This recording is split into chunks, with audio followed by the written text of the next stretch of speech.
Horror games are synonymous with the monsters that stalk them. Some, like Pyramid Head from Silent Hill 2, have become icons in their own right. Others exist only to torment and tease players who dare invade their digital domains. Either way, discovering them is a key pleasure for fans of the genre. So it came as a surprise to find there are no monsters in first-person Fright Fest, Layers of Fear. Sure, there are traps and ghosts lurking in slime-filled rooms that can kill you if you get too close, but they're few and far between, part of the scenery, and whether you trip them or not is more luck than judgment. Death means only a grim cutscene and retracting a few footsteps.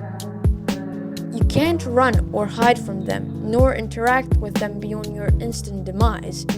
There's no aiming, jumping, or fleeing at all. It feels a little disappointing until you realize that there is one active monster in the game, and it's the one behind the keyboard. What every good horror yarn needs is a unique spin, and Layers of Fear delivers that, quite literally, through artistry. You play as a painter who has returned to their house and studio to complete their masterwork. Your only instruction at the start is to finish it. Beyond that, you must wander the sizable halls in first-person view, working out for yourself what to do and how to do it. The time period is perhaps purposefully unclear, but seems to be mid-20th century.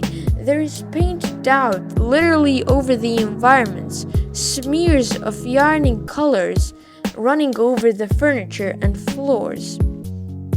Walls bear distorted versions of classical masterpieces. The visual style has clear nods to surrealist painters such as Bacon and Goya. It creates a unique and disturbing environment to explore.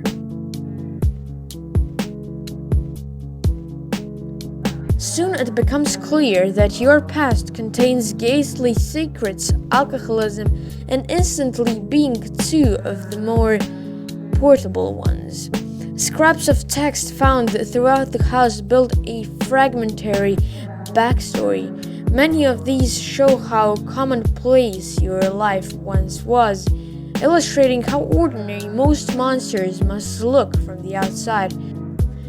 It's down to the player's imagination to color in the substantial blanks with nightmares of their choice. After a short time, I found myself appealed enough by my own avatar to start mouthing questions at it. What did you do?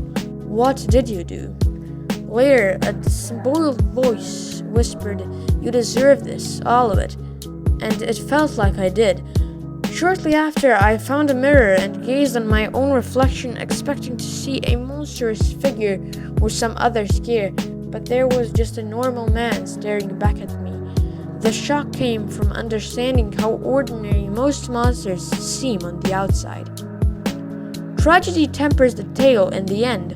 There are hints of it throughout, from deranged messages on the walls to a scroll drawing of a sad face hidden on a child's toy.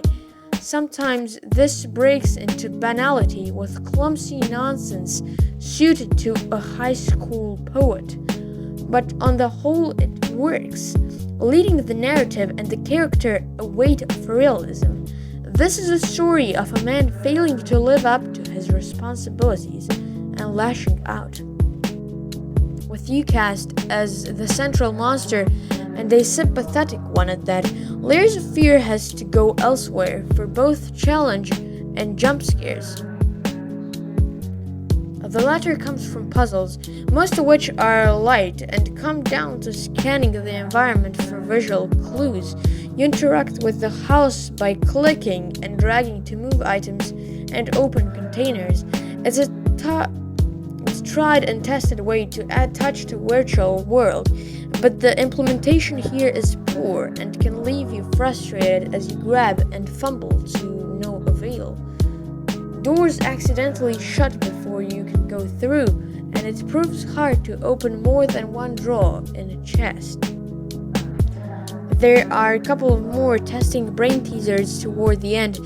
These include one of the game's best moments, where it subverts your expectations of geometry to set up a fine shock, disorienting the player by sweeping aside norms of space and time is what this game does best, and what powers a dense atmosphere. The house appears straightforward at first, but it wraps and changes around you. Doors vanish, corners become endless, the right direction as always become endless, and scenery rearranges itself behind your back. It's never a maze. The right direction is always easy to find, but it creates mistrust of your environment. The constant trickery keeps you on the edge and reminds you that even though it's your fingers and the mouse and keys, you're not the one in control.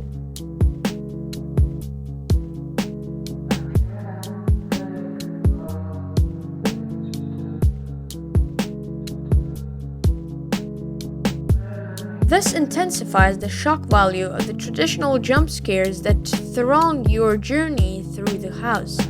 At first, these prove pretty intense.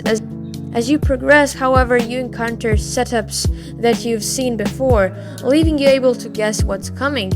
There are only so many times the lights can go out before you learn to wait for things to go bang. Sometimes it even temporarily traps you in a room to make you watch a scare play out. On one hand, this becomes predictable. On the other, it makes it all the more disturbing when it hits you with something new. And there's plenty of ghoulish body horror to enjoy as the artist gradually assembles his masterpiece. By trapping you in a haunted house looking for objects and scraps of story, Layers of Fear can feel like the freakish offspring of PT and Gone Home. It has other things in common with those games too, such as a lack of replay value. There are achievements to tick off and secrets to find. I never did discover this combination to a hidden safe I stumbled across. But for most players, one trip through will be enough, once they've learned all the scripted scares. And telling connection with so-called walking simulators is that narrative depth tends to be valued before more traditional aspects of gaming, such as a player's skill. There's a lot of artistry here, and a lot of things to mull over during the quitter moments. Aspects of the design mirror the pathologies or its protagonist. The physical loops created by warping corners and corridors are a great metaphor for the mental ones of a deranged psyche. Great art, I've always felt, ought to have a populist edge. It offers a hook to pull people in, make them want to look and discover more for themselves. On the surface, this is a simplistic horror game with claustrophobic atmosphere and plenty of creepy moments. The straightforward puzzles and unusual visuals give it wide appeal.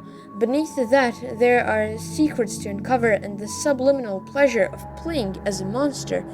For those that want to probe deeper, there are angles of art and psychology to ponder, stacked up like the rickety tires of a Gothic building. Layers of Fear proves aptly named. Thus, I give it 8 out of 10.